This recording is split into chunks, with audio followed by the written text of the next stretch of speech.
कैसे पता चलेगा कि ये एक्चुअली में उसका पास्ट लाइफ ही है और उसकी इमेजिनेशन नहीं है? ये तो सबसे बड़ी डिबेट है, पता है। हाँ, मेरे को I am really I am still मतलब मैं अंदर से बहुत चैलेंज्ड हो जा रही हूँ आप जब ये बातें कर यस रहे हो तो। यस, बिल्कुल बिल्कुल। और ये चैलेंज मुझे बहुत सेशन में झेलना पड़ता है ओके। कि लोग देख भी लेते हैं लेकिन उठने के बोलते हैं नो मैम, ये तो मेरा इमेजिनेशन था। हाँ। जब हम बैठ के उनको समझाते हैं चीज़ें और उनको कनेक्शंस बताते हैं ना, तब उनको पता चलता है कि हाँ, ये सही है। तो ये इंडिविजुअल लेवल पे हो गया। अगर आप ओवरऑल देखोगे कि ये कैसे पता चलेगा ये इमेजिनेशन नहीं है और ये सच्चाई है। मुझे भी स्टार्टिंग में लगता था नहीं ये कुछ तो इमेजिनेशन होगा, या मेरा खुद के भी जब मैं लाइफ देखती थी तो ये क्वेश्चन मन में आता है, अरे नहीं नहीं नहीं, ये तो मेरा इमेजिनेशन होगा। जैसे मैंने कोई एक लाइफ देखा था जिस व्यक्ति के बारे में मुझे कुछ भी पता नहीं था, तो मैंने देखा देखा देखा, मैंने ईयर भी देखा 1890, वो व्यक्ति का पूरा फेस देखा, उसका नाम देखा, सब जिसके बारे में मुझे जानकारी नहीं थी इस जीवन में। तो जैसे मैं सेशन से उठी मैं फटाक से गई, मैंने इंटरनेट ऑन किया, मैंने वो सारी चीज़ें डाली और आई वॉज लाइक सरप्राइज, ये पूरा वही था चीज़ जो मैंने देखा। अभी सेशन में देखा था। Okay. तो बहुत बार ऐसे होता है ना, मतलब मेरा एक होता है मैं इंटरनेट ऑन करके लैपटॉप लेके बैठती हूँ और कुछ फेमस पर्सनालिटीज़ आ रहे अगर पास्ट लाइफ के, तो जिनका अगर हमें कुछ कनेक्शन मिल रहा है तो मैं फटाफट गूगल करते रहती हूँ और फिर उठने के बाद उनको दिखाती हूँ, बोलते हाँ मैंने यही फोर्ट देखा था, अच्छा मैंने यही देखा था, यही महल था, यही रास्ता था। वो लोग देखते हैं और उनको फिर कंफर्म होता है कि हाँ ये है, this is not my imagination. तो हमें वैलिडेशंस इंटरनेट के थ्रू मिलते हैं। दूसरे वैलिडेशंस हमको मिलते हैं, जैसे एक सब्जेक्ट है जेनोग्लॉसिया, जिस पे मैंने बहुत सारा काम किया है।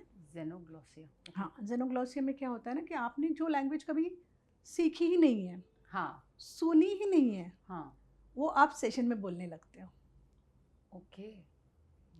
तो जैसे मेरे पास एक मारवाड़ी लेडी आई थी, अब उसने ज़िंदगी में कभी साउथ इंडियन लैंग्वेज ना सुनी है ना कुछ, but she was like very good medium थी, वो फटाक से ट्रांस में गई और she started reliving her life like anything. Okay. हाँ, बहुत एकदम बिल्कुल ऐसे रियल वो व्यक्ति ही बन गई थी वो। ओके। और साउथ इंडियन लड़की थी और उसने वो लाइफ देखना शुरू किया और उसने इतना फ्लुएंट साउथ इंडियन लैंग्वेज बोली है उसमें। ओके। मैंने सारा रिकॉर्डिंग किया हुआ था। अच्छा, ओके, आप हाँ, रिकॉर्ड शायद करते हैं? हाँ रिकॉर्ड करती हूँ, कुछ ऐसी इंटरेस्टिंग चीज़ें होगी तो मैं रिकॉर्ड करती हूँ। ओके। सो वो मैं खुद भी सरप्राइज थी, इतना अच्छे से उसने बोला सारा। और कुछ लोग जो है वो एक दो सेंटेंस बोलते हैं जो उन्होंने सीखा नहीं है, बट कुछ लोग जो है वो पूरी तरह से पूरी लैंग्वेज बोलते हैं। और कुछ लोग ऐसे भी है उस लैंग्वेज को वो लोग आगे कैरी फॉरवर्ड भी करते हैं, आफ्टर द सेशन उनको पूरी याद रहती है। ओके। ओके। तो ऐसे भी कुछ एक दो लोगों को मैं जानती हूँ जिन्होंने पास सेशन में वो लैंग्वेज सुनी और उनको आगे सारी याद है और now they can actually communicate in that language. So ये एक बहुत इंटरेस्टिंग मेरे लिए था कि इन लोगों को लैंग्वेज कैसे आ रही है। सो मैम, लेकिन आपको वो लैंग्वेज कैसे आती है? देखो जैसे अभी साउथ इंडियन है तो साउथ इंडियन का मैंने रिकॉर्ड करके रखा सारा, और फिर मैंने बैठ के उसको इंटरनेट से ढूंढा, इसको क्या कहते हैं, इसको क्या कहते हैं, या जो जिनको वो लैंग्वेज आ रही थी मैंने उनसे बातें की, ओके। फिर उन्होंने बताया। और रेफरेंस तो मुझे पता ही था कि वो क्या देख रही है, ओके। तो वो रेफरेंसेस, वो मंदिर था, मंदिर का कुछ सीन था, वो सब था, तो वो सारे रेफरेंसेस फिर मिल जाते हैं, इंटरनेट से ढूंढ के आपको मिल जाते हैं। जैसे और एक छोटा सा बच्चा आया था जो चलो 12 साल का था, उसको अंधेरे से बहुत डर लगता, ओके। हद से ज़्यादा डर।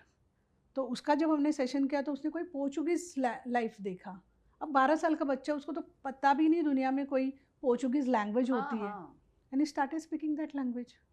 अब मुझे तो पोर्चुगीज़ लैंग्वेज नहीं आती है, लेकिन मैं मेरे पास इंटरनेट था तो मैंने फटाफट फटाफट डाला और मैं उसको पूछते गई, अच्छा इस चीज़ को तुम क्या बोलोगे, व्हाट इज़ योर नेम, आप इसको आपकी भाषा में कैसे बोलोगे। तो वो जो जवाब दे रहा था मैं वो चेक कर रही थी। ओके। इस तरह से हम उसको थोड़ा वैलिडेशंस, क्योंकि हमारे लिए भी वो बड़ा इंटरेस्टिंग होता है जब वैलिडेशंस मिलते हैं। जैसे वो एक हमारे पहचान के सरदार जी लड़का, very good in story telling in all, उसका मैंने सेशन लिया। सो वो राजा के दरबार में he was a story teller, और इतनी अमेजिंग उसने स्टोरी सुनाई, इतनी अमेजिंग, पूरा एकदम बोलता है शुद्ध में शुद्ध हिंदी वाली, जो प्रेजेंट लाइफ में उसको नहीं आता है। और वो स्टोरी सुनना भी इतना इंटरेस्टिंग था मेरे लिए, मतलब हम सोच भी नहीं सकते थे इतनी इंटरेस्टिंग स्टोरी उसने सुनाई। और इस लाइफ में भी he is a story teller type, मतलब वो he is into film industry he rights and all that, okay. ऐसे। तो ये बड़ा इंटरेस्टिंग है, और मैक्सिमम लोग जो बहुत डीप ट्रांस में जाते हैं ना, उनसे हम लोग ये सारी चीज़ें निकालते हैं। ओके। सो मैम, जब वो लोग इसमें से बाहर निकलते हैं, आपने कहा कि उनको कुछ चीज़ें याद भी रह जाती हैं, दे कैरी फॉरवर्ड दैट, तो उन्हें फिर ये पास्ट लाइफ का अब उनको सब पता चल गया है, तो क्या ये अब अफेक्ट करता है उनके करंट लाइफ को? हाँ, बिल्कुल अफेक्ट करता है। जैसे मैंने बताया, उनको कुछ लोग कैरी फॉरवर्ड करते हैं। आप सेशन में से बाहर आ गए, आपको सब याद रहेगा। ओके। लोगों को ये गलतफहमी है कि थेरेपिस्ट जो है वो आपको कंट्रोल करता है, आपके माइंड को कंट्रोल कर रहा है। ऐसे कुछ भी नहीं है। आप अपने खुद के कंट्रोल में रहते हो, और उठने के बाद आपको सब कुछ याद रहता है। आपने अगर मुझे बोला एक घर है, मैं घर में खड़ा हूँ, चलो जब उठोगे तो आप मुझे पूरा और डिटेल में बताओगे कि घर अच्छा। कैसा था, मैंने कौन से कपड़े पहनते, इतना आपको याद रहता है। ओके, याद रहता है। ओह, जी वाह। जी। तो आपका क्वेश्चन था कि वो कैरी फॉरवर्ड करते हैं, तो टैलेंट कैरी फॉरवर्ड करना is good thing, language carry forward करना is good thing, but past life का ट्रॉमा कैरी फॉरवर्ड करना is not a good thing. इसीलिए बहुत केयरफुली हमें हर एक लाइफ को जब एक्सप्लोर करते हैं तो उसको क्लोज भी करना पड़ता है। ओके। और सीरीज़ को भी क्लोज करना पड़ता है प्रॉपरली, ताकि आप वहाँ का कोई भी पैटर्न प्रेजेंट लाइफ में रिपीट ना करें। ओके। सो मैम, जब उनको विजन्स दिखते हैं ये, तो क्या आपको भी साथ में दिखते हैं विजन्स? स्टार्टिंग में तो मुझे कुछ दिखता नहीं था, बट क्योंकि इतना प्रैक्टिस प्रैक्टिस प्रैक्टिस करने के बाद अभी मैं भी थोड़ा कनेक्टेड हो जाती हूँ, और मुझे समझ में आता है कि ये क्या देखने वाले हैं। कभी कभी विजन्स भी दिख जाते हैं कि वो पास्ट लाइफ का अगर वो कुछ देखना चाहते हैं तो मुझे दिखता है कि ब्रिज क्रॉस करते वक्त ये व्यक्ति है, अब ये व्यक्ति है, ये मुझे दिखता है कभी कभी। ओके। और बाकी ऐसे फील होता है, डिपेंड कि मैं कितना इन्वॉल्व हूँ उस सेशन में, उसकी वजह से पता चलता है। सो अप्रॉक्सीमेट कितना टाइम लगता है फॉर वन सेशन? देखो, मैं जिस तरह का सेशन लेती हूँ उसमें कम से कम 6 से 8 घंटे लगते हैं, वाओ। क्योंकि ये सारा काम आपको करना ज़रूरी है। अगर इसमें कुछ भी छूटेगा तो आपका सेशन जो है वो इनकम्प्लीट है। तो कभी कभी 6 घंटे भी लगते हैं, कभी 7 भी, कभी 10 घंटे भी लग जाते हैं। Okay. But we can take break और उसको कंप्लीट कर सकते हैं। और अगर बिल्कुल कंप्लीट नहीं हुआ तो नेक्स्ट डे मैं वापस बुलाती हूँ और उसको कंप्लीट करते हैं। सो इसके कोई फॉलोअप सेशंस होते हैं? अगर ये सेशन आपका एक कंप्लीट हो गया फिर फॉलोअप सेशन की ज़रूरत नहीं है। ओके। बट हो सकता है, मतलब एक आध साल में 2 साल में आपको ये रिपीट करना चाहिए। सो यानी अगर फॉर एग्जांपल मैंने इस ईयर में ये कराया, हम्म। तो अब मुझे 2-3 साल बाद वापस ये कराने की ज़रूरत देखो, है अगर आपको करना खुद चाहूँ? को पता चलेगा कि अब मुझे और एक की ज़रूरत है सेशन की। ओके। ऐसे कोई कंपल्शन नहीं होता कि करना ही चाहिए, हम्म। बट आपको लगा कि अभी कुछ नए पैटर्न्स आ रहे हैं, ओके। क्योंकि एक सीरीज़ तो आपकी हील हो गई, हो सकता है कोई और सीरीज़ खुल गई, तो उसको भी हीलिंग करना ज़रूरी है, और ये होता है। मेरा भी 3rd सीरीज़ चल रहा है, मेरे 1 सीरीज़ 2 सीरीज़ ऑलरेडी हील हो चुके हैं, अभी मेरा 3rd सीरीज़ चल रहा है। ओके। सो इट्स गुड, अच्छा है कि जो हम और आगे चल के पता नहीं कई जन्मों में उसको क्लियर करने वाले हम जल्दी जल्दी क्लियर कर रहे हैं। ओके। ओके। तो करते रहना चाहिए। ओके। सो यानी आप कह रहे हैं कि जो ये सोल की लाइफ और आगे कंटिन्यू होने वाली थी, यानी पिछले 8-10 साल में हम इस लाइफ का क्लियर कर रहे हैं, तो पिछले और उससे 8-10 साल का करेंगे तो अगली वाली लाइफ के लिए भी वो क्लियरेंस हो जाएगा, और उससे और पीछे जाएंगे तो ओ वाह, दैट मीन्स हमें जल्दी, जैसे हम मोक्ष के लिए ही जीवन जीते हैं तो वो जल्दी हो जाएगा। वाह वाह वाह, ये बहुत इंटरेस्टिंग है, बहुत इंटरेस्टिंग है।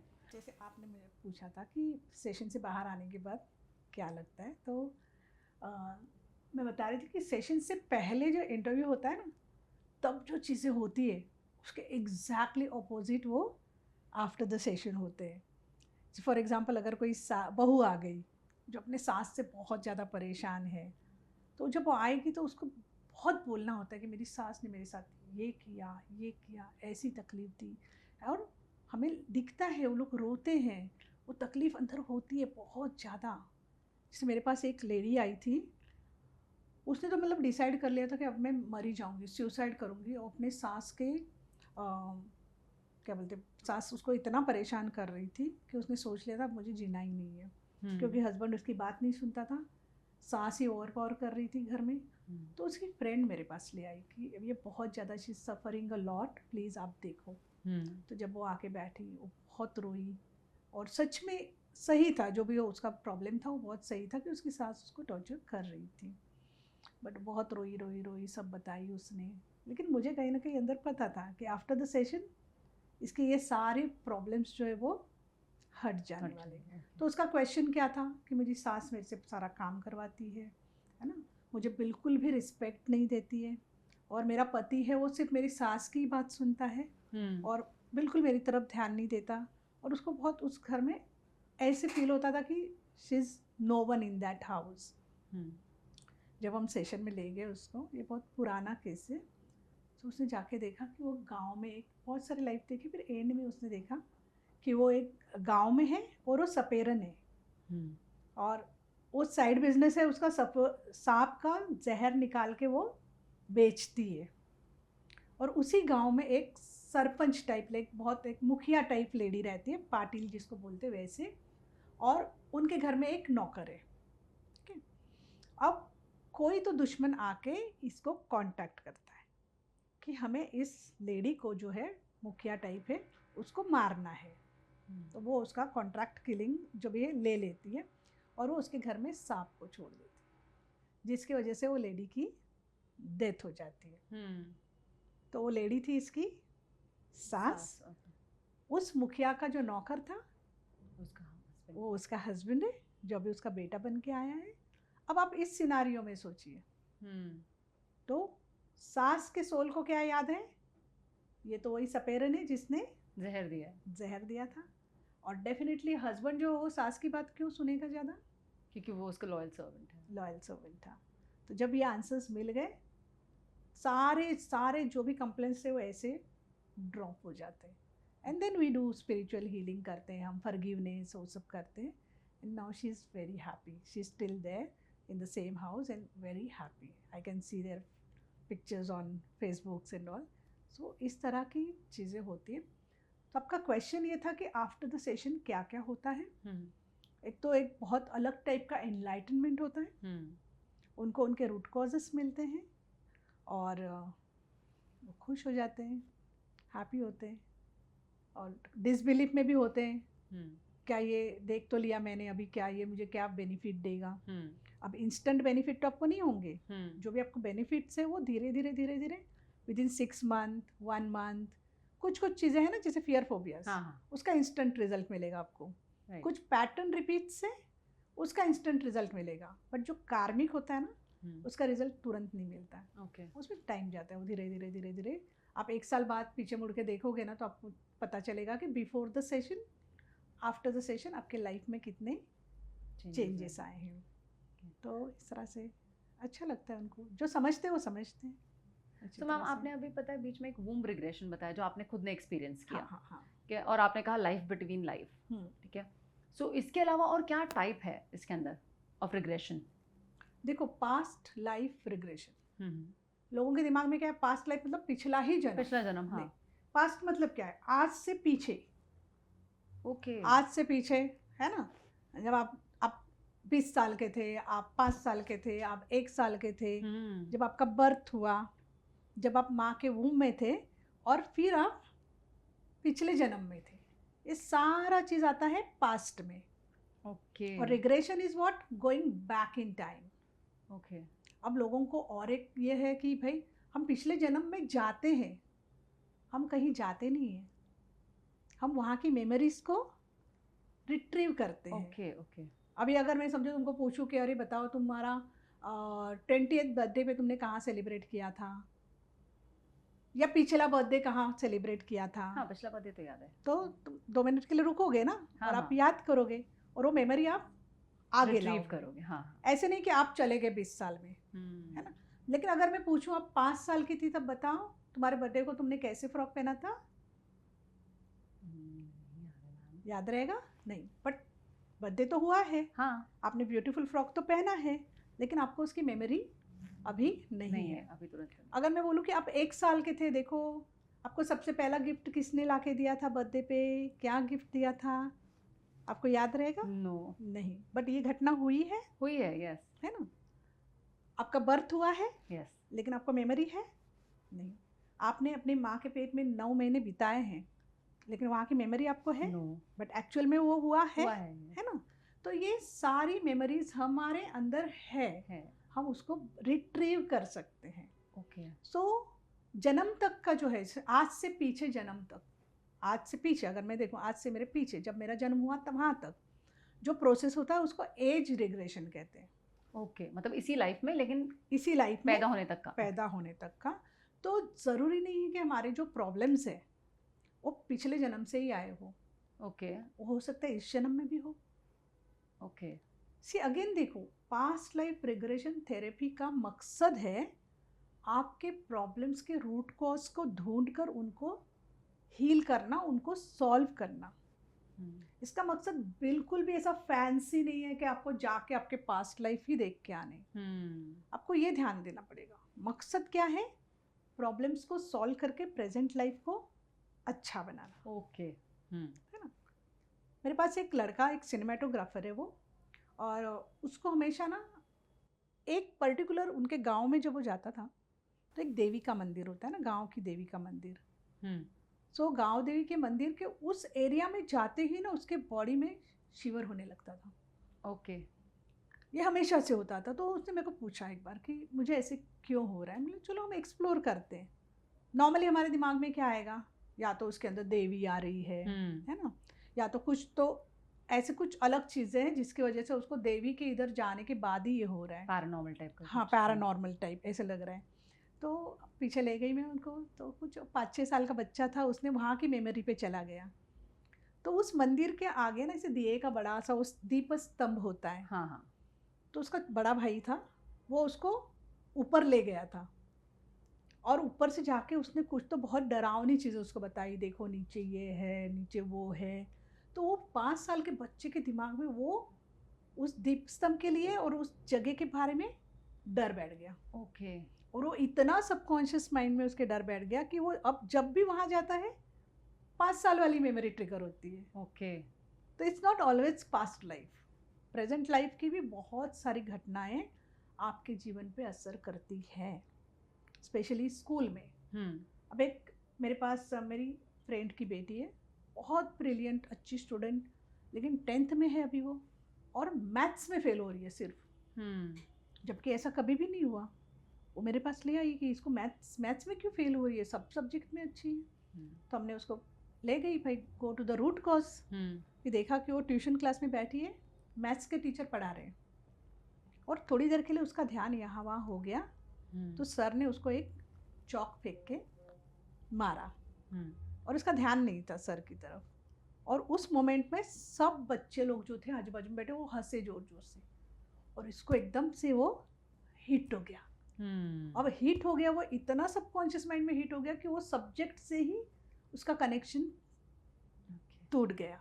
अब उसके दिमाग में क्या है, मैथ्स होगा तो लोग मुझ पे हंसेंगे। सो इसलिए बच्चों का जो स्कूल की मेमोरीज होती है ना, ट्रॉमेटिक, बहुत आगे कैरी फॉरवर्ड करती है। सो बिल्कुल, मतलब टीचर्स या जो भी माँ बाप भी है, बच्चों पे बहुत रहम करें। और कुछ भी ट्रॉमेटिक मेमोरी हमें लगता है छोटा सा है, क्या है, सर ने तो ऐसे मार दिया, क्या है उसमें, बट जो हंसे लोग, उसका बच्चों पे बहुत वो एम्बैरस हो गई, वो टाइम पे एम्बैरस हो गई। तो यहाँ जो बचपन में सेक्सुअल अब्यूज़ होता है, हाँ, उसका आप बहुत कैरी फॉरवर्ड करते हो। सो वो मेरे पास एक लेडी आई थी, she was in her 45s, but बचपन में उसके साथ जो सेक्सुअल अब्यूज़ उसके रिश्तेदार ने किया था, उसमें से वो बाहर ही नहीं निकली थी। 45 के ईयर्स में भी वो उसी में अटकी थी। तो ये सारी चीज़ें हैं, ये हम एज रिग्रेशन से उसको ठीक कर सकते हैं। तो हम पीछे ले जाते, 1 साल पीछे जाओ, 2 साल पीछे जाओ, 5 साल पीछे जाओ, क्या क्या घटनाएं हुई थी देखो, तो वो लोग बिल्कुल रिलीव करते उसको फिर से, एंड देन रिलीज कराते हम उसको। ऐसे करते करते तो ये हो गया एज रिग्रेशन। मतलब बहुत ब्यूटीफुल मेमोरीज भी आप देखते हो, जब आप 1 साल के थे, आपके दादाजी आपको घुमा रहे हैं, है ना, मम्मी आपको गोदी में लेके बैठी है, गाने सुना रही है, वो सब बहुत ब्यूटीफुल मेमोरीज भी आप देखते हो। देन बर्थ मेमोरी पे जब आप जाते हो तो लिटरली आप पूरा जैसे बर्थ हो रहा है ना, किसी किसी का जो बर्थ प्रोसेस बहुत ही प्लेजेंट होता है, किसी को बहुत तकलीफ होती, जैसे मैंने बताया मुझे निकलना ही नहीं था। और पता है, इस जन्म में मेरा जन्म 10 महीने में हुआ है। ओके। हाँ, कि मुझे आना ही आना नहीं नहीं था। था, ओके। Yes. तो ये जब कुछ लोग जो है प्री मैच्योर होते हैं तो वो क्यों होते हैं, तो वो हाँ। सारा वो बर्थ मेमोरी में सब चीज़ें आती है और बाकायदा आप पूरा देखते हो कि कैसा हॉस्पिटल है, क्या आपको फील क्या होता है फर्स्ट टाइम जन्म लेके, आर यू फीलिंग वेलकमिंग और नॉट, आप किसको देखना चाहते हो, सोल लेवल पे आपको देता है कि अरे सब लोग हैं लेकिन वो मेरे पापा है वो तो नहीं दिख रहे हैं, तो हाँ। आपका ध्यान वहाँ रहता है। तो ये सारी चीज़ें हम पूरा बर्थ बर्थ जो मेमोरीज होती है वहाँ पे भी कुछ ट्रॉमा हो सकते हैं ओके।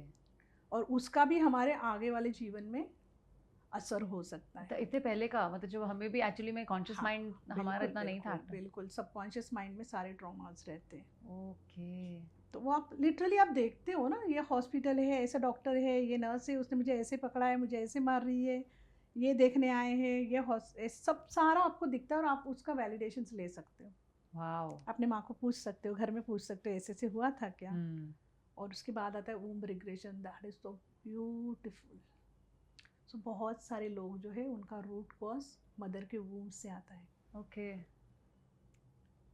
और जैसे अगर कोई प्रेग्नेंट है लेकिन उसको बच्चा नहीं चाहिए, है ना, तो बार बार अगर किसी भी कारण से, क्योंकि घर के लोग अच्छे नहीं हैं, तकलीफ दे रहे हैं और बच्चा नहीं चाहिए नहीं चाहिए नहीं चाहिए, तो वो अबैंडनमेंट, वो वाली फीलिंग वहाँ से आ जाती है।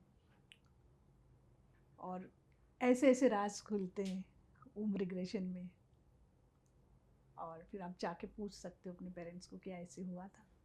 और उसका डीप इम्पैक्ट, मतलब बहुत ही निजी राज जो है ना, वो वूम्ब रिग्रेशन में खुलते हैं, जिसका आप पे इम्पैक्ट होता है। तो जैसे मेरे पास एक पुणे से कहीं से आए थे 65 ईयर ओल्ड मैन, और उनको ये पता था, उनको खाली थोड़ी थोड़ी मेमोरी थी कि बचपन में एक लेडी थी वो मुझे मिलने आती थी, और बचपन में एक लड़का था वो मेरे पीछे पीछे आता था और कहता था तू मेरा भाई है, तू मेरा भाई है। ठीक है, फिर हमने एक्सप्लोर किया, तभी उनको पता चला कि एक्चुअली जो लेडी आती थी मिलने के वो उनकी बायोलॉजिकल मदर थी, और उनको अडॉप्ट किया था, अभी के जो फैमिली थी उनको अडॉप्ट, अभी ही 65 ईयर ओल्ड। तो इतना पूरे टाइम तक उनको नहीं पता था कि अडॉप्शन है, या पता भी होगा, बट उनको ये हमेशा क्वेश्चन था कि अगर अडॉप्शन में मैं आया हूँ तो मेरी माँ कौन थी, उसने मुझे क्यों छोड़ दिया। तो वो सारी हमने एज रिग्रेशन किया, और एज रिग्रेशन में उन्होंने सारा देख लिया। फिर हमने birth memories and womb regression किया, वहाँ पे उनको पता चला कि उनकी माँ जो थी वो बहुत ही ज़्यादा गरीब थी, वो उनको संभाल नहीं पाने वाली थी, तो मजबूरी में उसने जो है अपने बच्चे को एडॉप्शन में दिया। तो उनका जो लाइफ टाइम का 65 इयर्स का जो एक ये था ना, वूंड था, वो इस सेशन में कंप्लीट हो गया। तो वूम्ब रिग्रेशन के बहुत सारे सीक्रेट्स जो है हमें इसमें पता चलते हैं, एंड वेरी इफेक्टिव, बहुत सारी चीज़ें हम हील कर सकते हैं वूम्ब से। सो मैम अब बहुत सारी बातें हमने की है, but I also want to know about, हम ऐसे बहुत सारे अभी बिकॉज ऑफ इंटरनेट हमें बहुत सारी चीज़ें मिलती भी है ऐसी सब, so some people get some flashes of their past life, I don't know उसका एग्जैक्ट वर्ड क्या होता है। उसको कहते हैं स्पॉन्टेनियस रिकॉल। Spontaneous recall. तो ऐसा होता है कि लोगों को ऐसे लग रहा है कि मतलब जैसे हमें जो डेजावू टाइप की फीलिंग होती है वैसे उनको होने लग जाती है इन रियल लाइफ। बिल्कुल बिल्कुल। तो is that about past life? Yes yes, मेरे पास एक इंटरेस्टिंग केस आई थी तभी काफ़ी टाइम पहले। तो एक लेडी वो एक किताब पढ़ रही थी, पढ़ते पढ़ते पढ़ते पढ़ते उसको वो ऐसे लगने लगा कि उसमें की जो माँ का कैरेक्टर है वो मैं हूँ, एंड शी स्टार्टेड पूरा getting visions about that life, और वो इतना डीप उसमें चली गई कि उसके हस्बैंड फिर मेरे पास ले आए उसको, एंड हमने वो लाइफ जो था वो पूरा उसने एक्सप्लोर किया। तो सच में ही उसकी जो माँ थी, वो लेडी ने एक अपनी बायोग्राफी टाइप कुछ लिखा था, उसमें उसकी माँ का जो कैरेक्टर था उसका उसने पूरा जो है पास्ट लाइफ देखा, और उसमें कुछ बहुत, और उस लाइफ का उसका जो हस्बैंड था, इस लाइफ में उसका वो क्या बोलते हैं, हस्बैंड का नेव्यू है। ओके। हाँ, और शी स्टार्टेड फीलिंग दैट एकदम attraction towards him so much कि हमें उसको पास्ट लाइफ पैटर्न पूरा रिपीट करने लगी ना, क्योंकि स्पॉन्टेनियस रिकॉल हो गया। अब वो कहती कि मैंने उस लाइफ में अपने हस्बैंड को ध्यान नहीं दिया, उसकी बीमारी में ध्यान नहीं दिया, and she started so much like attracting towards, she was 35 year old, ये नेफ्यू था एक 16-17 साल का, but she got obsessed with him. देन फिर मैंने उसको बहुत सारे लाइफ दिखाए, ठीक है, हर लाइफ में वो किसी न किसी रूप में उसके साथ था, हस्बैंड, नेफ्यू और वो तीनों। कभी वो उसका बेटा था, कभी वो उसका हस्बैंड था, कभी वो उसका प्रेमी था। और तो हमको उसको समझाया कि हर जीवन में वो आपके पास है, बट अलग अलग रूप में है, तो आपको उसके साथ वो रोमांटिक फीलिंग अटैच नहीं करनी है। तो धीरे धीरे हमने हर एक लाइफ के उसके पैटर्न्स ब्रेक किए। तो ये हो गया उसको स्पॉन्टेनियस रिकॉल। ओके। जैसे एक शांति देवी का केस हाँ है। मैम, एक्चुअली मैं आपको पूछने वाली हाँ, थी, वो बहुत तो बड़ा था केस। देखो आप इंटरनेट पे सर्च करो शांति देवी रीइंकार्नेशन, बहुत ही, ये 1926 के आसपास की बात है। और ये केस बहुत फेमस हो चुका था कि एक छोटी सी लड़की थी और वो पूरा उसको सब कुछ याद था, पिछला जन्म उसका मथुरा में था, वहाँ पे पति का नाम, उसका नाम लुगड़ी देवी था कुछ, और पति का नाम सब सब सब याद था उसको। तो स्टार्टिंग में तो कुछ सालों बात ही नहीं कर रही थी, लेकिन जब बात करने लगी तो वो बताने लगी कि नहीं मैं यहाँ नहीं हूँ, मेरा पति वहाँ है वगैरह वगैरह। और वो केस बहुत ही लाइमलाइट में आ गया था उस ज़माने में। तो गांधी जी ने बाकायदा उसके लिए एक कमेटी बिठाई of eminent lawyers, eminent journalist, है ना, उनकी, और उन्होंने इस पर बाकायदा पूरा रिसर्च किया। उस लड़की को लेके गए उस प्लेस पे मथुरा में, और जाते ही उसने पूरा सब पहचाना, उसने अपने पति को पहचाना, उसने अपने देवर को पहचाना। और ये जो लोग साथ में गए थे 10-12 लोग, उन्होंने उसको इतना बारीकी से ऑब्जर्व किया और उसके हर रिएक्शन को, उसके हर वर्ड को उन्होंने लिखा और एक रिपोर्ट बनाई। और वो रिपोर्ट मेरे पास है, मैं आपको लिंक दे दूंगी। Oh really? हाँ, जो उस टाइम की ऑथेंटिक जो रिपोर्ट? यस यस, ये वो Wow. है कि उन्होंने पूरा लिखा हुआ है सब, कि इसने ये बोला, फिर ये बोला, इसने ऐसे पहचाना, उन लोगों ने जिन जो कमेटी में थे। I will give you link. I'll share that link in the Yes, description yes, also so बिल्कुल, that people can आपके see. हाँ जो भी लोग हैं ऑडियंस देख सकती हो उसको। तो इंटरेस्टिंग केस, तब वो अपनी तरह का एक ही केस था, Okay. है ना, बट आज आप देखोगे कितने सारे, इंटरनेट पे जाइए, यूट्यूब पे जाइए, कितने सारे केसेस ऐसे हैं जो हम, अभी कहीं हरियाणा में एक छोटी सी लड़की है जो इतनी ज़्यादा इंग्लिश बोल लेती है, वो कहती है मैं वहाँ से आई हूँ, मैं टीचर थी, जो भी था वो सब बता रही है। और कोई एक केस था जिसमें इसने, जो लड़का 8-10 साल का हो गया, उसको पूरा पास्ट लाइफ याद आ गया और वो अपने पेरेंट्स के पीछे लग लग के अपने पास्ट लाइफ के घर में गया, और उसने जाके देखा कि उसका उस जन्म का भाई था, उसने अपने भाभी से शादी कर ली है। और तभी उसने जाके पूरी बातें खोल दी कि मेरे भाई ने मेरा मर्डर किया था, और यहाँ वो चीज़ें, जो हथियार है यहाँ पे छुपा के रखे हैं। और उसके केस में उसके ड्राइवर को सज़ा हुई थी, बट जब उसने ये बताया, पुलिस ने वो फाइल खोली और बाकायदा उनको हथियार मिले, सब मिला, और वो बंदा जेल में गया। तो पुलिस भी सिर्फ इसलिए नहीं मानेंगी कि वो पास्ट लाइफ है, बट उनको एविडेंसेस मिले, उनको हथियार मिले, उनको मोटिव्स मिला, और वो पुरानी केसेस फिर से खुल गए। ऐसे बहुत सारे आपको यूट्यूब पे केसेस देखने मिलेंगे। वाह, ये तो एकदम फिल्मी है मैम, कर्ज नहीं, मूवी ये जैसा तो हो गया सच एकदम। है। नहीं, what I'm saying it is like that, like बिल्कुल। so अब एक छोटी सी बच्ची को इतना इंग्लिश कहाँ से आएगा? सही बात है। अब मुझे बताओ, बच्चों को ज़्यादातर ना स्पॉन्टेनियस रिकॉल होते हैं। ओके। 3 साल की उम्र में तो तक तो वो लोग पास्ट लाइफ में ही रहते हैं, और तब वो लोग जो बोलते हैं ना, आपको ध्यान देना है, वो उनके पास्ट लाइफ से कनेक्टेड होता है। और बहुत सारे बच्चों को स्पॉन्टेनियस रिकॉल होते हैं। ओके। आजकल तो हम यूट्यूब में देख लेते, फटाफट लोग पहुंच जाते हैं और शूट वगैरह कर लेते हैं, लेकिन पहले के ज़माने में जो इयन स्टीवनसन एक बहुत बड़ा नाम है रिग्रेशन थेरेपी में, पास्ट लाइफ रिग्रेशन थेरेपी में। उस ज़माने में उन्होंने शहर शहर, गांव गांव, देश देश घूम के जो बच्चों को स्पॉन्टेनियस रिकॉल हुए थे, उनके सब पे जाके इंटरव्यू लिए हैं। ओके। सोचिए कितना पैशन था उनको। हाँ। और उसकी एक किताब लिखी हुई है, तो आप गूगल करिए, इयन स्टीवनसन की बुक है चिल्ड्रंस पास्ट लाइफ, या ऐसे कुछ तो है, चिल्ड्रन के पास्ट लाइफ पे है। ओके। तो उसमें सारे केसेस उन्होंने लिखे हुए हैं। तो इस सब्जेक्ट पे बहुत सारा रिसर्च हुआ है। तो हम स्पॉन्टेनियस रिकॉल के बारे में बात कर रहे थे, ज़्यादातर बच्चों को होता है, और कुछ लोग जो बहुत ज़्यादा मेडिटेशन बहुत करते हैं ना, उनको स्पॉन्टेनियस रिकॉल होते हैं। तो ये होता है। अभी फ़िलहाल कुछ दिनों पहले ही मेरे पास एक केस आई थी, वो लड़की ने पूरा दिन भर वो मेडिटेशन कर रही थी, और करते करते करते उसको ऐसा स्पॉन्टेनियस रिकॉल हो गए, और घर वालों को समझ में नहीं आया कि ये क्या है।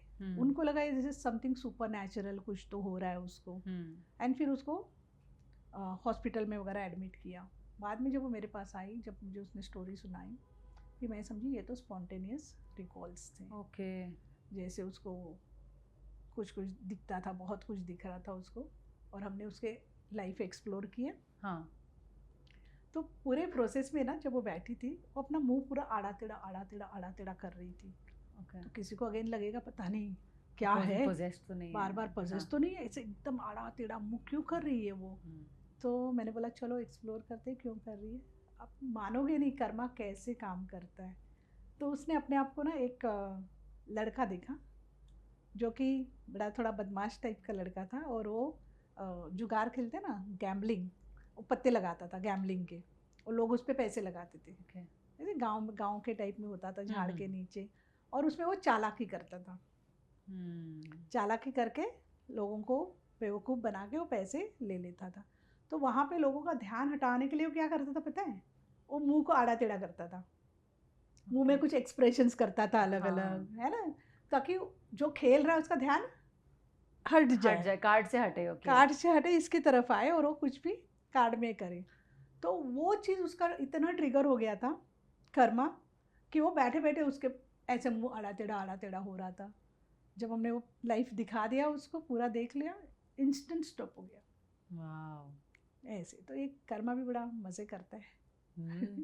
इंटरेस्टिंग, बहुत इंटरेस्टिंग, और बहुत डीप है ये सब्जेक्ट एक्चुअली। बहुत ज़्यादा डीप है, मतलब एक पॉडकास्ट में इतने नहीं हो सकता। मैं 2010 से ये कर रही हूँ, मैं अभी भी सीख रही हूँ। मेरे को अभी भी ये है कि क्या ये जर्नी में ही हूँ मैं, और अल्टीमेट ट्रूथ जो है कि ये कैसे कैरी फॉरवर्ड हो रहा है। कैरी फॉरवर्ड तो हो रहा है पास्ट लाइफ, बट वो साइंटिफिक प्रोसेस क्या है ना, मैं अभी भी वो ढूंढ रही हूँ। और हो सकता है आगे आने वाले टाइम में, देखो उसके बहुत सारे थेरेपीज है। कोई कहता है कि सोल अपने साथ मेमोरीज लेके आता है ना। कोई कहता है कि कलेक्टिव कॉन्शियसनेस होता है, आकाशिक रिकॉर्ड्स होते हैं, उसमें से आप इस मेमोरी को रिट्रीव करते हो। बट एक्चुअल प्रोसेस क्या है, उसको साइंटिफिक वे से हम अभी तक इसको वैलिडिटी नहीं इसकी कर पा रहे, और इसीलिए लोग इस पे बिलीव नहीं करते। तो मैं पूछने वाली थी मैं आपसे, कोई सिद्धि विद्धि है आपको? नहीं, मुझे कोई सिद्धि नहीं है, ना मैं कोई मेडिटेशन करती हूँ, ना मैं कोई रिचुअल्स फॉलो करती हूँ। कोई मेडिटेशन नहीं है? नहीं, कोई मेडिटेशन नहीं है। ओके। कोई ज़रूरत नहीं है। ओके। प्रैक्टिस की ज़रूरत है, आपके इंटेंशंस राइट होने चाहिए, वो सब है। बट लोगों के दिमाग में है कि हाँ मैम ये कर रही है, लोगों को पिछला जन्म दिखा रही है, मतलब ज़रूर इनमें कोई दैवी शक्ति होगी। हाँ है, ऐसे होता, ऐसा सोचा तो है। कुछ नहीं है। नहीं है? आप भी कर सकते हो, मैं भी कर सकती हूँ। सो अगर समझिए किसी को फ्रेश स्टार्ट करना है, तो क्या प्रोसीजर है इसका, और कैसे वो करे, और कितना टाइम लगता है उनको सीखने में? देखो, इसमें कुछ चीज़ें जो आपके पास होनी चाहिए। आपके पास पेशेंस होना चाहिए। ओके। ठीक है, आप स्पिरिचुअल होने चाहिए। ओके। आपके पास एक ऑनेस्टी होनी चाहिए कि आप ये क्यों करना, आपका इंटेंशन क्या है ना। आप you want to help people spiritually, क्या ये आपका पर्पस ऑफ लाइफ है, ये सारी चीज़ें हैं। ओके। ये अगर आप उस सारे पैरामीटर्स में बैठते हो, तो डेफिनेटली आप बहुत अच्छे पास्ट लाइफ रिग्रेशन थेरेपिस्ट बन सकते हो। ओके। जैसे मैंने कहा, इसके लिए कोई दैवी शक्ति की ज़रूरत नहीं है। ये बहुत ही साइंटिफिक प्रोसेस है, जिसमें आपके सबकॉन्शियस माइंड की मेमोरीज़ को एक्सेस किया जाता है, और इस जन्म की और पिछले जन्म की मेमोरीज़ को एक्सेस करके उस पर हम काम करते हैं। जैसे बाकी लोग काम करते हैं, तो हम मेमोरीज़ पे काम करते हैं, और उसमें से जो ट्रॉमा है उसको हम रिलीज़ करते हैं। तो कोई भी कर सकता है। मैं तो बोलूँ पास्ट लाइफ में लेके जाना इज़ वेरी सिंपल। उसके लिए कोई बड़ी बात नहीं है। आप किसी के हाथ में गाड़ी दे दो, बोलो गाड़ी चलाओ, तो चला तो लेगा ही, हाँ, है ना। या किसी के हाथ में चक्कू दे दो, बोलो चलो इसका पेट काट दो, तो वो तो काट देगा, हाँ, है ना। बट उसके बाद का जो चीज़ है, अगर मैं किसी के हाथ में स्क्रिप्ट दे दूँ, भाई ये पढ़ ले, तो एक 10 साल का बच्चा भी अगर पढ़ेगा, तो भी सामने का आदमी जो है वो ट्रांस में जाएगा, पास्ट लाइफ देखना शुरू करेगा। ओके। तो पास्ट लाइफ देखना शुरू करना is not at all difficult. Difficult part is कि जब मेमोरीज ओपन होती है, आप उसके साथ कैसे डील करते हो, आप कैसे रूट कॉजेज ढूंढते हो और आप उसको कैसे हील करते हो और उसको कैसे क्लोज करते हो, ये सारा चीज़ें जो है वो इम्पोर्टेंट है। तो मुझे नहीं लगता है उसमें कोई दैवी शक्ति की ज़रूरत नहीं। आप एक प्रॉपर इंटेलिजेंट फोकस्ड आदमी हो, आपके इंटेंशंस राइट है, तो आप थेरेपिस्ट बन सकते हो। और ये प्रोसेस को सीखने के लिए, सिर्फ प्रोसेस सीखने के लिए आप एक 10 से 15 दिन में आप इसको सीख सकते हो। ओके। सीखने को आप सीख सकते हो, लेकिन आपकी मास्टरी तब आएगी जब आप इसको प्रैक्टिस करोगे। ओके। है ना। जैसे कार चलाना तो आपको सिखा दिया, बता दिया ये है ये है ये है, ऐसे कार चलाओ, लेकिन आपकी मास्टरी कब होगी? जब आप एक्चुअल कार चलाओगे और जितनी तो ज़्यादा चलाओगे, हाँ, जितना आप प्रैक्टिस करोगे, जितना आप सेशंस करोगे, हर एक सेशन आपके लिए एक न्यू लर्निंग लेसन होता है। सो वो आपको सीखना पड़ता है। तो मेरी भी जर्नी अभी शुरू है। मैं ये नहीं कहूँगी कि मैं बहुत एक्सपर्ट हो गई, हालांकि मैंने हज़ारों सेशंस कर चुकी हूँ 2010 से अभी तक, बट फिर भी मेरे लिए हर एक सेशन इज़ न्यू लर्निंग। और मैं भी उस जर्नी में हूँ। मैं भी ढूंढ रही हूँ कि और क्या है इसमें, और क्या है, और कितनी सच्चाई है, और कौन से लेवल तक हम जा सकते हैं, ये प्रोसेस क्या है, मेमोरीज कैसे ट्रांसफ़र होती है पास्ट लाइफ की। अब स्पिरिचुअल रीजंस अलग है, बट साइंटिफिक रीजंस क्या है। तो मेरा भी क्वेस्ट अभी इसमें शुरू है। वाह। सो मैम, अगर कोई जैसे मेरी तरह है जो बिलीवर नहीं है इसका अभी तक और उसे इसकी जानकारी लेनी है, तो which is that one book that you recommend कि ये पढ़ेंगे तो थोड़ा इन्फॉर्मेशन मिलेगा? देखो, मेरी जर्नी किससे शुरू हुई? आप ओशो वाली बुक आए थे? ओशो वाली से स्पिरिचुअलिटी से कांटेक्ट हो गया, लेकिन ब्रायन वेस। सो ब्रायन वेस आप गूगल करिए, BRIANWEISS, इनका नाम है। और वो अमेरिका के साइकेट्रिस्ट है। उन्होंने एक किताब लिखी है, नहीं एक्चुअली 4 किताबें लिखी है। एक तो है सेम सोल मेनी बॉडीज। तो इंटरेस्टिंग है, वो कभी बिलीव नहीं करते थे इस चीज़ में। तो उनके पास कैथरीन नाम की लड़की आती थी अपने फियर्स एंड फोबियाज़ के लिए। तो फियर्स एंड फोबियाज़ के लिए डॉक्टर्स जो है वो थोड़ा रिग्रेशन करते, बचपन में ले जाते, एज रिग्रेशन कि कहाँ से ये मेमोरीज आई। तो उन्होंने देखा कि सारे सेशंस में देखा कि वो अलग अलग ही कुछ बोल रही है, कुछ अलग देश के बारे में बातें कर रही है, कुछ अलग जगह के बारे में बात कर रही है। तो उनको फिर इंटरेस्ट आ गया कि ये क्या है। उन्होंने और एक्सप्लोर किया।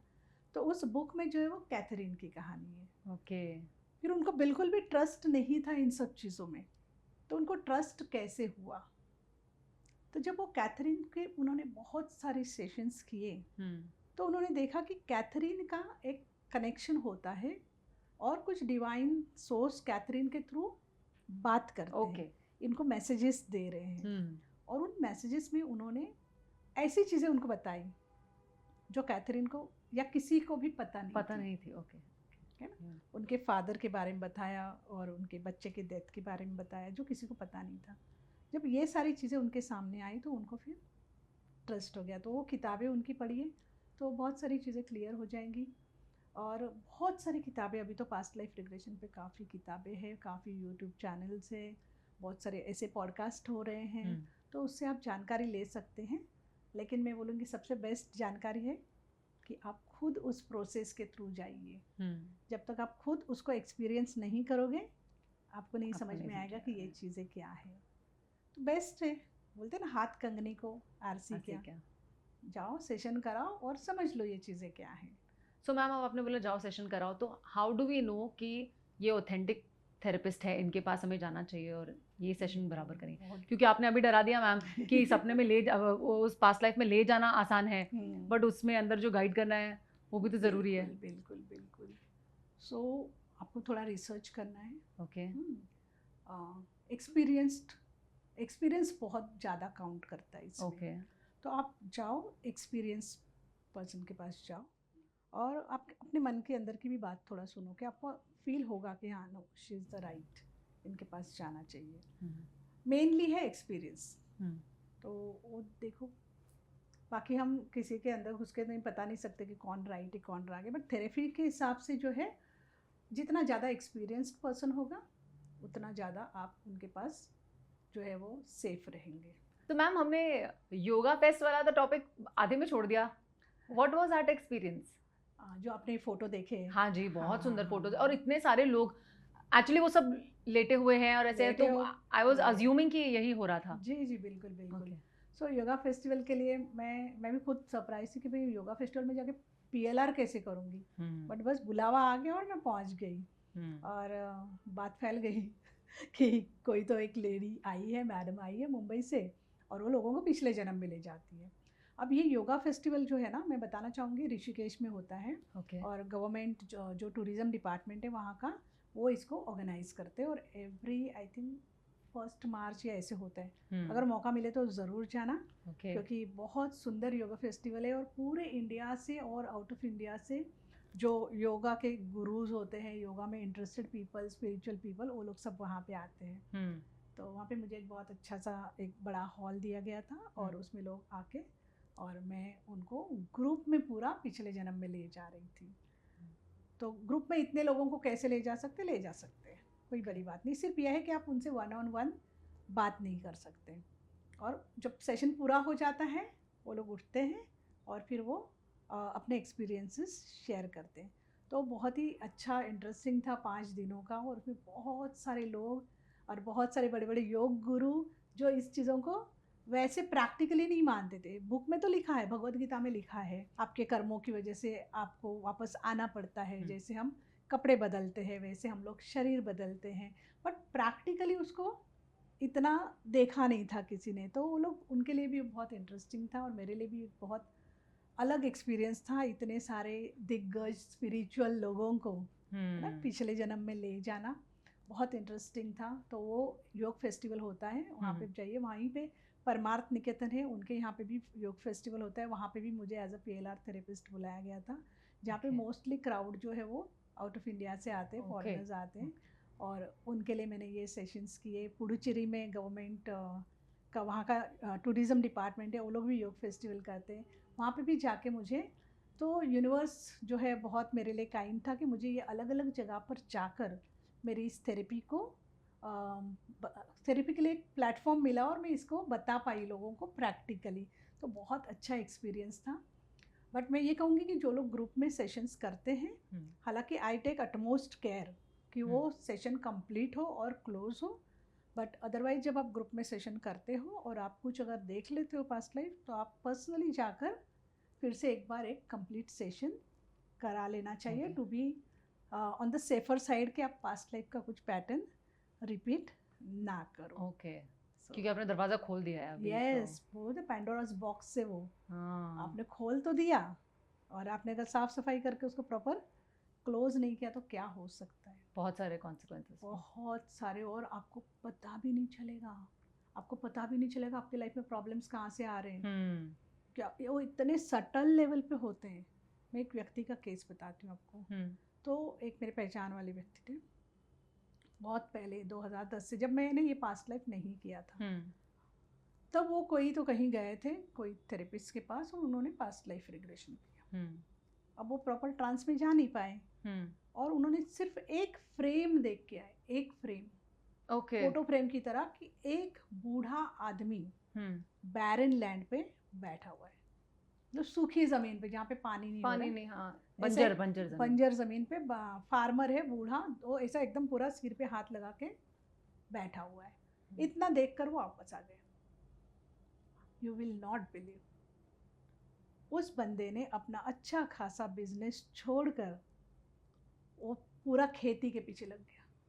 कहाँ पे बिना पानी की खेती कैसे होगी, तो हाइड्रोपोनिक्स सीखने लगा। अदरक कहाँ उगता है, प्याज कहाँ उगता है, तो पूरा उसका क्या हो गया, फार्मर वाला दिमाग का पोर्टल खुल गया। एंड वहाँ से उसके सारे पास्ट लाइफ के पैटर्न्स रिपीट होने लगे। उसके बाद वो फिर वेदों की पढ़ाई करने लगा, संस्कृत पढ़ाई करने लगा, फिर वो एक वास्तु तज्ञ बन गया। ऐसे ऐसे ऐसे उसके लाइफ में इतने सारे पैटर्न्स रिपीट होने लगे। पहले हमें पता नहीं था कि ये क्यों हो रहा है। जब मैंने ये पढ़ाई की, सब किया, तब मुझे पता चल गया, और फिर हमने उनका सेशन लेके उनके सारे पैटर्न्स जो है बाद में ब्रेक किए। सो वो आपकी लाइफ में बहुत प्रॉब्लम क्रिएट कर सकता है, और आपको पता भी नहीं चलेगा ये प्रॉब्लम कहाँ से आए। So you have to be very very careful. जब आप किसी के पास भी सेशन करने जाते हो, बहुत ही शॉर्ट और छोटा सा सेशन मत कीजिए। अगर करना है तो प्रॉपरली करिए और पूरा सेशन कीजिए, पूरा प्रारब्ध कर्मा के सारे पास्ट लाइफ एक्सप्लोर कीजिए, LBL स्टेट और बहुत सारी जो चीज़ें होती है ऑरा क्लेंजिंग वगैरह सारा एक साथ करिए, तब वो आपके लिए बेनिफिशियल होगा। हाँ, तो ये बात को ध्यान रखना है। सो मैम अभी जैसे हमने राज पिछले जन्म का जो शो देखा था, फिर आपका भी शो देखा। हाँ, अरे मैम वो एक्सपीरियंस, क्योंकि आप उड़ीसा के है नहीं, राइट? नहीं। पर आपका शो जो था वो उड़िया चैनल के लिए था। जी। So how was that experience? Actually उससे रिलेटेड मुझे एक और क्वेश्चन है अबाउट दिस सेशन, तो आपका वो एक्सपीरियंस भी शेयर कीजिएगा और मुझे ये भी बताइएगा कि मैम जब हम देखते हैं एक जगह पे शोज में कि आप एक बराबर से ना ऐसे एक वो लेटने वाली जगह होती है और वो ड्रामेटिक म्यूजिक और ये सब, और ऑन दी ऑपोजिट साइड आप एक फेस्ट में जा रहे हो जहाँ पे नॉर्मली लोग ऐसे ही योगा मैट्स पे लेटे हैं और वो ये सेशन कर रहे हैं, तो ये क्या है मैम? तो पहले मुझे आपका एक्सपीरियंस शेयर कीजिए और ये बताइए कि क्या ऐसी कोई जगह ज़रूरी है? मैंने आपको जैसे पहले क्वेश्चन का आंसर देती हूँ आपको, ये पास्ट लाइफ रिग्रेशन सेशन के लिए कोई पर्टिकुलर जगह ज़रूरी है क्या? ठीक है, तो मैंने बताया ना, हम हमारे बॉडी पे काम कर रहे हैं ना माइंड पे काम कर रहे हैं, हम काम कर रहे हैं सबकॉन्शियस एंड सोल लेवल पे। ठीक है, ऐसे कोई बात नहीं, मैं आपको यहाँ बैठे बैठे आपको पास्ट लाइफ में लेके जा सकती हूँ। वाह। ठीक है, मैंने तो ट्रेन में भी मेरे बेटी का खुद का सेशन ट्रेन के जो अपर बर्थ है ना, हाँ, वहाँ पे किया था। रियली? मतलब ऐसे चालू ट्रेन में? चालू ट्रेन में, क्योंकि वो पढ़ाई के लिए बाहर जाना था, उसका टाइम नहीं था, तो हम लोग कहीं से ट्रैवल कर रहे थे, आ रहे थे, तो मैंने उसका ट्रेन में सेशन लिया। ओके। और बहुत इंटरेस्टिंग सेशन था वो, तो बिल्कुल बहुत अच्छा HD में देखती है सब, इंटरेस्टिंग सेशन तो वो है। और बहुत बार मैंने, जैसे मेरा जब पहले जहाँ सेंटर था वहाँ पे कभी ऊपर ड्रिलिंग हो रही है जोर जोर से, हाँ, आवाज़ें हो रही है, उसमें भी मैंने सेशंस लिए हुए हैं। तो ऐसे कुछ नहीं कि पर्टिकुलर जगह चाहिए, पर्टिकुलर चेयर चाहिए। वैसे मेरे घर में एक चेयर थी, रिक्लाइनर था, जिस पे मैं सेशन लेती थी। अब मेरे घर में जब मेहमान आते थे रिश्तेदार, तो कोई उस चेयर पे बैठने को तैयार नहीं होता था, उनको डर लगता था कि पता नहीं मैंने अंदर क्या करके रखा हुआ है। My God. पर ऐसे कुछ नहीं, आप कहीं पे भी सेशन कर सकते हो। ओके। बिल्कुल एक रास्ते में बिठा के भी आप सेशन कर सकते हो। ओके। ओनली आपके सोल लेवल वैसा चाहिए, आपकी तैयारी चाहिए। तो ये बिल्कुल मिथ है। हाँ, बट हम प्रीफर करते हैं थोड़ी शांत जगह हो तो अच्छा है, बट ऐसी कोई जगह के बंधन नहीं है, उसको कोई टाइम का बंधन नहीं है। आप कभी भी कर सकते हो इस चीज़ को। ओके। तो ये हुआ आपका जो क्वेश्चन था, उसका मैंने आंसर दिया।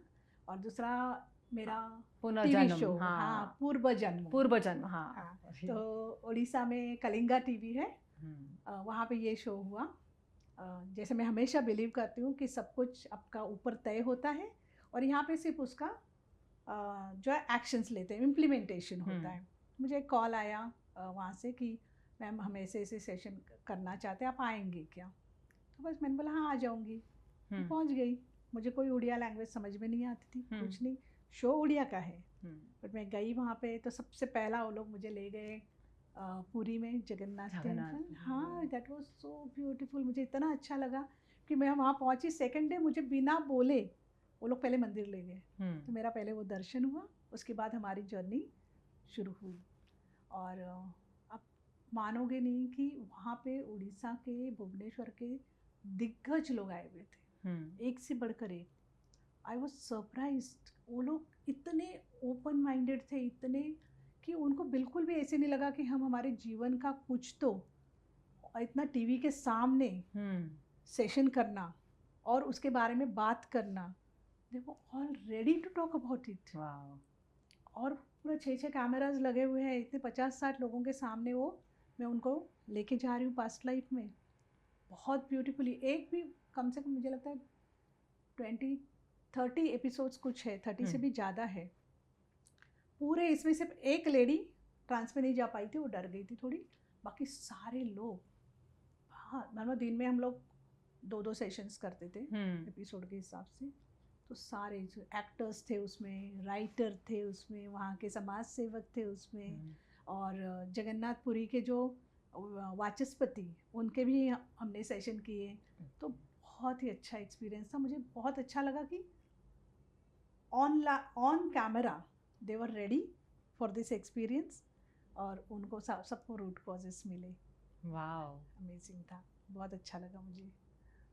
और सबसे बड़ी बात तो वो लोग सब उड़िया में भाषा में बात करते थे और मैं हाँ हिंदी में बात करती थी, मुझे सब समझ में आ रहा था सरप्राइजिंगली। और towards the end of the session मैंने भी थोड़ा सा उड़िया में बात करना शुरू किया। वाह it was amazing experience. Ma'am, मुझे तो ऐसे लग रहा है कि ये पॉडकास्ट एंड ही ना हो, हम और पिटारे खोलते जाए, बिल्कुल, but it has to end some time. Soul level पे तो टाइम लिमिट हाँ। टाइम होता नहीं है, बट हमारे बॉडी लेवल पे, धरती के लेवल पे टाइम जो है यस, लिमिटेड है, तो हमको उसकी बिल्कुल उसी हिसाब से काम करना पड़ेगा। सो मैम फाइनल एक ये question, if someone wants to learn, if someone wants to come for a session to you, how do we reach you, और हम आपकी क्या इन्फॉर्मेशन डाल सकते हैं हमारे इस शो के डिस्क्रिप्शन में? नहीं, आप सिर्फ गूगल करिए, okay, Surekha Sengupta past life regression, yes, आपको सब मिल जाएगा। wow, thank you so much ma'am. So thank you so much for today, and this is a small token of appreciation from our entire team. Thank you so much. Thank you for having me here. Thank you so And much. thank you ma'am. for giving me this opportunity to spread knowledge about this therapy, because that is my purpose of life. Okay, thank you so much. Thank you so much ma'am. Thank you so much.